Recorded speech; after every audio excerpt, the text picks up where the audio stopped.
It was a special evening. The restaurant was crowded with friends and family, all gathered to celebrate my husband's birthday.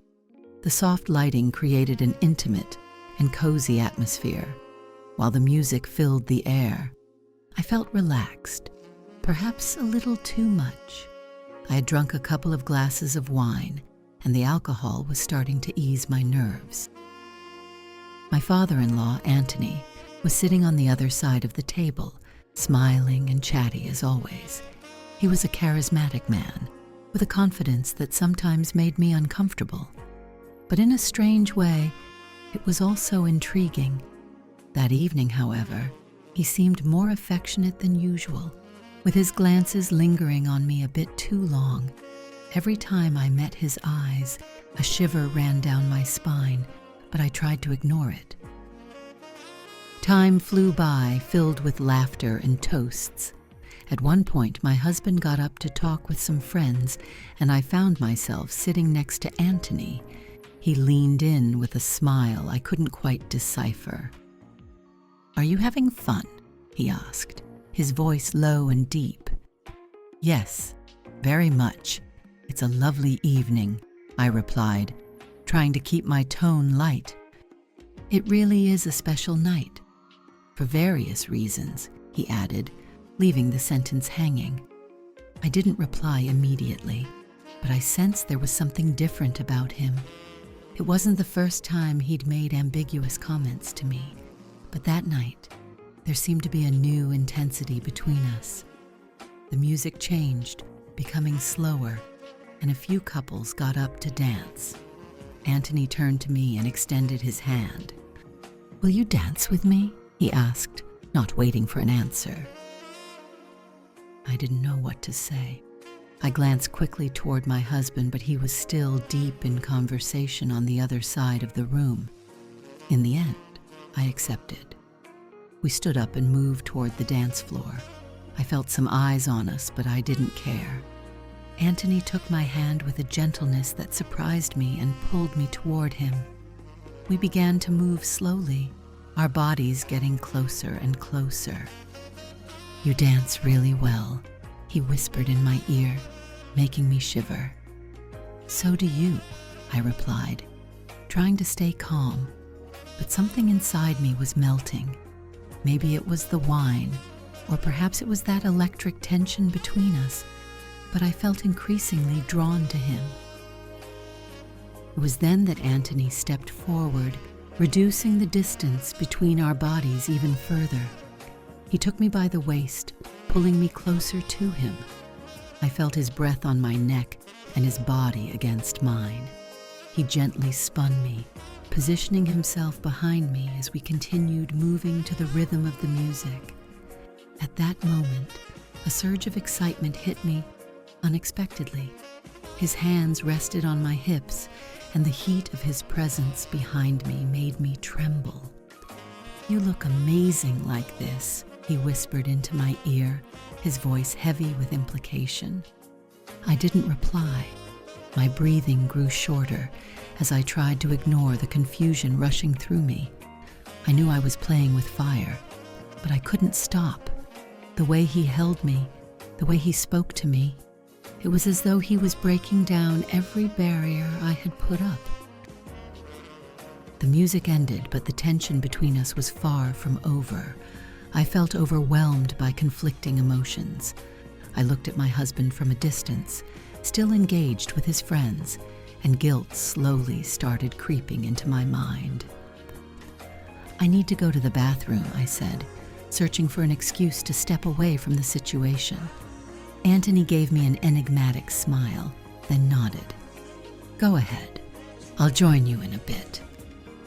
I walked toward the bathroom, my heart pounding wildly. I needed a moment to clear my head, to understand what was happening. But as soon as I closed the door behind me, I heard someone enter right after. I turned around and saw Anthony looking at me intensely.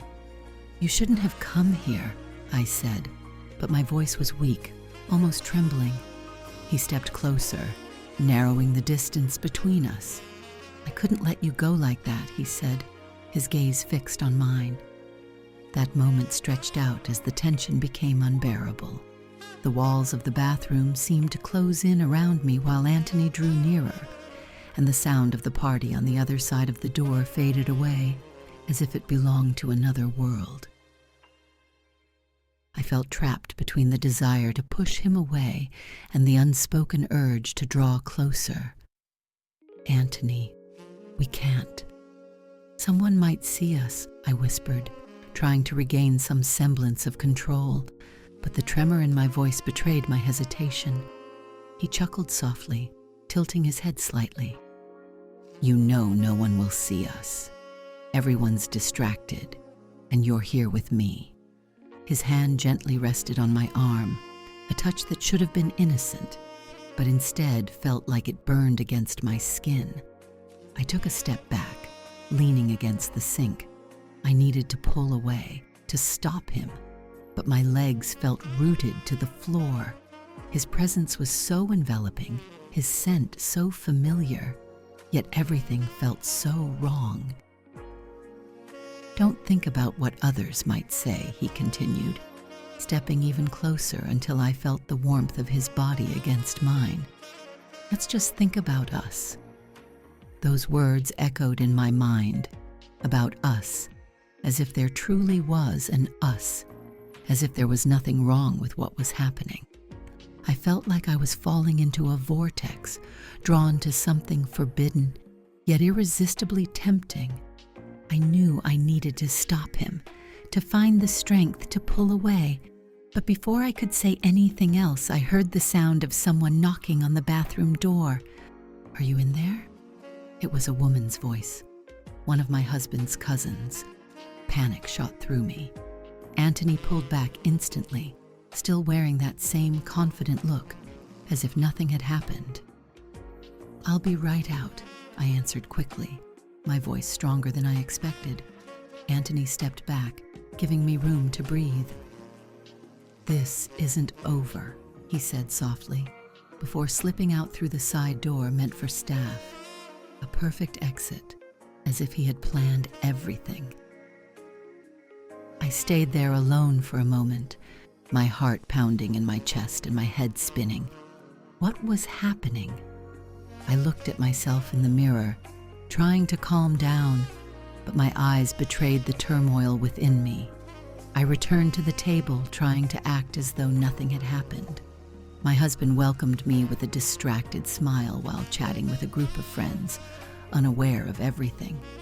I sat next to him, avoiding Anthony's gaze, who had settled back into his seat. The dinner went on, glasses were refilled, and laughter multiplied. But inside me, there was a storm. Every time I heard Anthony's voice from afar, or when his gaze met mine for a fleeting second, that tension built up again. "Love, are you okay?" my husband asked, touching my hand gently. "You're quiet." "Yes, I'm fine," I replied with a forced smile. My mind, however, was elsewhere. I thought about what had happened in the bathroom, about Anthony's touch, about the feeling he left on my skin. I wondered how it was possible that everything was happening right under everyone's noses, yet no one noticed. A little later, the music changed, becoming more upbeat, and couples once again filled the dance floor. My husband asked if I wanted to dance, but I politely declined, saying I was tired. I wanted to avoid any physical contact with him at that moment, too confused by everything. Anthony, on the other hand, didn't miss the opportunity. He stood up and invited one of the family friends to dance. I watched him from a distance as he moved with his usual ease.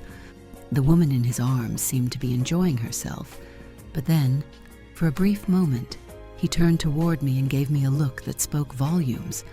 I knew what it meant. This isn't over. After that dance, the evening seemed to return to normal, or so it appeared. Amid toasts and laughter, I felt like a stranger at my own party. Occasionally, I forced myself to participate in the conversation, to smile at friends' jokes, but inside, there was a constant anxiety. a realization I couldn't ignore. Anthony no longer openly looked at me like before, yet every one of his movements seemed calculated to capture my attention.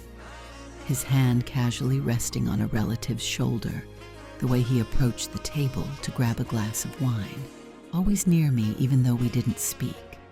It was as if there was an undercurrent, an invisible thread connecting us. I wondered how we had gotten to this point. It wasn't the first time I had noticed his attention, but I had always tried to ignore it, convincing myself it was just my imagination. Now, however, I couldn't pretend anymore. His presence made me feel trapped, yet I couldn't stop wanting those moments.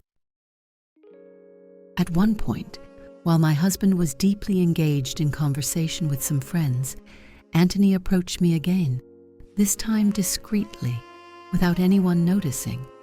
He whispered into my ear, his voice calm and assured, "Come outside with me, just for a moment."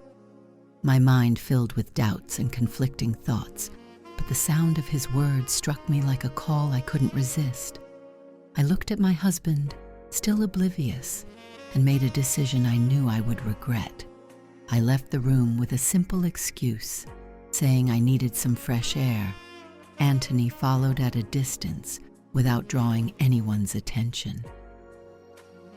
Once outside, the cool evening air hit my face, giving me a brief sense of relief, but that calm didn't last long. Anthony quickly caught up with me, and within moments we found ourselves alone in the restaurant's courtyard, away from everyone's eyes. The muffled sound of music barely reached us, mingling with the noises of the night. The tension was palpable, the silence heavy. "Why are you doing this?" I finally asked, breaking that oppressive silence. It was a question I could no longer hold back, even though I wasn't sure I truly wanted to hear his answer. He stopped just inches from me, his gaze intense and assured. "Because I know you want this too," he replied without a hint of hesitation. Those words struck me like a truth I didn't want to accept. I felt as though I had been exposed. He was right. Maybe that was the problem. But a part of me was fighting against that thought, struggling to resist the temptation. "We can't," I said. But my voice was weak, lacking conviction. I found myself searching for an escape, but at the same time, I knew that if I truly wanted to leave, I already would have. Anthony smiled, stepping even closer. "It's just a moment. No one has to know." His hand gently cupped my cheek, and the warmth of his touch made me tremble. I closed my eyes as his breath drew nearer. The tension between us had become unbearable, and inside me, reason and desire battled fiercely. But at that moment, I no longer knew which one was winning. Suddenly, the sound of a door opening made me jump. Someone was stepping out of the restaurant, and the noise of approaching voices pulled us back to reality. Anthony stepped back quickly, and I took a step away, my heart pounding in my chest. A group of guests had come outside to smoke a cigarette, and thankfully they hadn't seen us. The adrenaline of the moment made me realize just how close we were to being caught. "I need to go back inside," I said hurriedly, trying to regain control of the situation. Anthony looked at me for a long moment, then nodded slowly. "All right, but this isn't over," he whispered, before turning and walking to the other side of the courtyard. I stood there for a few seconds, trying to catch my breath. I knew he was right. This wasn't a closed chapter, but the beginning of something dangerous and forbidden. Despite everything, a part of me couldn't help but wonder what would happen next. I went back inside the restaurant, trying to maintain a neutral expression, while chaos swirled within me. The soft lights and enveloping music created a tranquil atmosphere, but I knew that calm was only an illusion. My gaze settled on my husband, deeply engaged in an animated conversation with friends, unaware of what was unfolding just a few meters away. I felt as though I was balancing on a thin wire, and yet I couldn't stop thinking about what might happen next. The evening continued, and I tried to avoid eye contact with Anthony, but it was impossible. Each time our eyes met, my heart raced, and I knew that sooner or later something would happen. The tension had become unbearable. Shortly after, the music changed again, transforming into a slow dance. Couples stood up to dance, and my husband took my hand, inviting me to join him. As we danced together, I desperately tried to focus on him, on the warmth of his hands, on his reassuring smile. But then I noticed Anthony watching us from afar. His gaze was piercing, making me feel like I was the only person in the room. I couldn't concentrate on anything else but him. I felt that pull, that magnetic tension dragging me toward a precipice. When the song ended, I found an excuse to slip away again. "I'm going to the bathroom for a moment," I said to my husband with a tired smile. He nodded, suspecting nothing, and I headed for the hallway, trying not to draw attention. Anthony followed immediately, as if he had read my mind. Once again, I found myself in front of the bathroom door, but this time there was no hesitation. When he reached me, no words were exchanged. In an instant, he pushed me inside, closing the door behind us. The bathroom was silent. The only sound was our ragged breathing. I found myself pressed against the wall, Anthony's body against mine. I felt the pressure of his hands on my hips, his warm breath on my neck, and the desire I had tried to suppress erupted in a moment of total surrender. His lips found mine, and I didn't resist. We kissed with an intensity that made me tremble, as if every barrier crumbled in that instant. His hand slid down my body while I clung to him, unable to think of anything else but that moment. Every rational thought, every sense of guilt vanished. It was as if the outside world no longer existed. I felt only his closeness, his desire blending with mine. Our bodies moved in unison, and for a moment, we completely lost track of time and place. Suddenly, the sound of a door opening made me jump. Someone was entering the bathroom, and that sound jolted us back to reality. We pulled apart, our breathing still heavy, and remained silent for a moment, our bodies still close, as if neither of us wanted to break the spell. Anthony looked at me with a satisfied, complicit gaze, while I tried to compose myself, still overwhelmed by emotion. "I'll never forget this," he whispered, sending a shiver through me. I didn't respond, but I knew it wasn't over. That night had changed everything, and there was no turning back.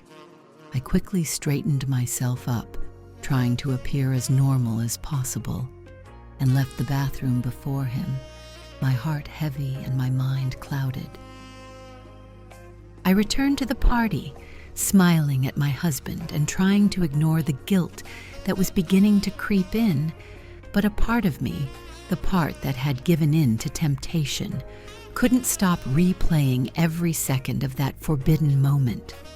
I sat back at the table as if nothing had happened, but inside I knew I would never be the same. My husband greeted me with an affectionate smile, as if he hadn't noticed anything unusual. His love felt like a weight on my chest, making every breath harder. The glances, the laughter, the normalcy of the evening continued around me, but it all felt distant, like I was behind a pane of glass, separated from the rest of the world. Anthony returned shortly after, perfectly composed, wearing his mask of the impeccable father-in-law. We exchanged only a fleeting glance, but one filled with meaning no one else could understand. I felt suffocated by that game of appearances, but there was no way out. I was trapped in a web of lies I had woven myself. As the evening continued, I tried to distract myself, but my mind kept returning to that moment in the bathroom. It was as if I had crossed an invisible threshold, and there was no way back. The night passed without further incidents. We returned home, and my mind kept spinning. Every time my husband spoke to me, every gentle gesture he made hurt me more than I could have imagined. The awareness of my betrayal burned inside me, but the desire not to be caught was just as strong. I was trapped in a cycle of guilt and pleasure, and I didn't know how to escape it. In bed, beside him, I tossed and turned for hours, unable to sleep. Anthony's presence in my mind was still vivid, and the thought of what had happened continued to torment me. But what scared me the most was knowing that if the opportunity arose again, I probably wouldn't be able to stop myself. The next day seemed to start like any other. My husband was in a good mood, completely unaware of the emotional storm raging inside me. He kissed me gently before leaving for work, and I had to force a smile, holding back the tears that threatened to surface. Reality didn't take long to make itself felt. Anthony sent me a message, short and simple. "We need to talk." Those 3 words were enough to plunge me back into inner chaos. I had no idea what he wanted, but I knew I couldn't ignore him. We met again, this time far from prying eyes. It was all so absurd. Me, the perfect daughter-in-law, and him, the impeccable father-in-law, caught up in a story I never imagined living. "We can't keep doing this," I told him, but my voice trembled. Anthony looked at me intensely, just as he had the night before. "I know," he replied calmly, "but what happened wasn't a mistake. We wanted it." His words hit me hard. It was the truth I was trying to deny. That night hadn't been an accident, but the result of a desire we had nurtured over time, ignoring every moral boundary. In the end, I decided that would be the last time. I couldn't go on living like this, hiding such heavy secrets. I felt crushed by guilt, unable to look my husband in the eyes without feeling shame. When I returned home, I knew my life would never be the same. I had betrayed the person who loved me most, and nothing could erase what I had done. The guilt would accompany me every day, like a dark shadow I couldn't shake off. Maybe my marriage would survive, maybe it wouldn't. But even if my husband never discovered the truth, I would remain a prisoner of my own mistake, haunted forever by the memory of that night. The story has ended, but if you want to hear more intimate confessions, click on one of the videos you see on the screen, and remember to subscribe to the channel for new intriguing stories every day.